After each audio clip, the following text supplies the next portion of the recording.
The final thing I want to mention this morning is just how it has an impact on those around us.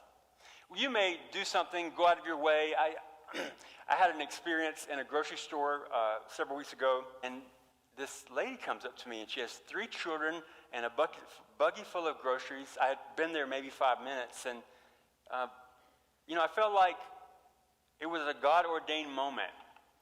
This lady, who barely spoke much English, tried to communicate with me that she had just gotten into the city and had nothing and barely could feed her children, and she just asked if I would consider helping her with a contribution towards her groceries. And you know how it is to be in those situations. God says don't let your right hand know what your left hand is doing. At the same time, we have to be stewards of what God's given us, and we don't want to give money to people who are going to abuse it for bad things. But at some point, we have to just obey God and trust that person's going to do what they're going to do with it, and God sees it.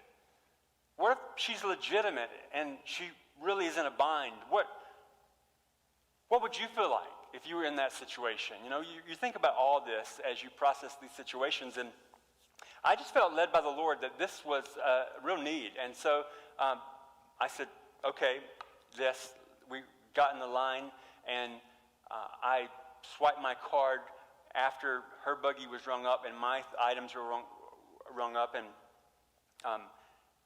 ended up using benevolence money from the church. And here's what happened. As soon as she got done, she turns to me and she says, now kids are running everywhere. One's got an apple that they've been eating in the store. It falls, it rolls on the dirty floor. This is like 9:30 at night. I feel so bad for her, but I'm glad that we're helping her.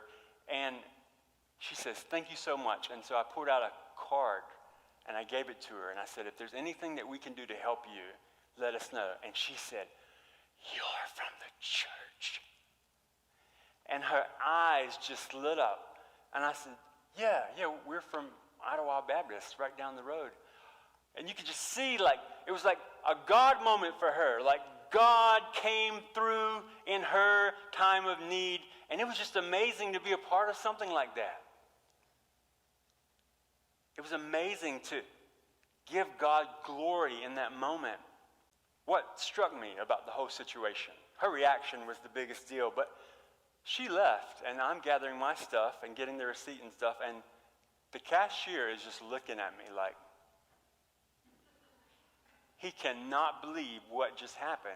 He can't believe that somebody would be willing to pay for the groceries of another. And you could tell that there was an impact made in his life as well. Here's the point of all this. When we serve Christ and serve for his glory, other people see and notice and watch. And the Bible says that they will give our Father the glory he deserves when they see our good works. We all have an opportunity to be witnesses by the way we use our words and actions, by the conduct that we use. And it's just makes the routine trip to the grocery store turn into a magical moment, a divine delight.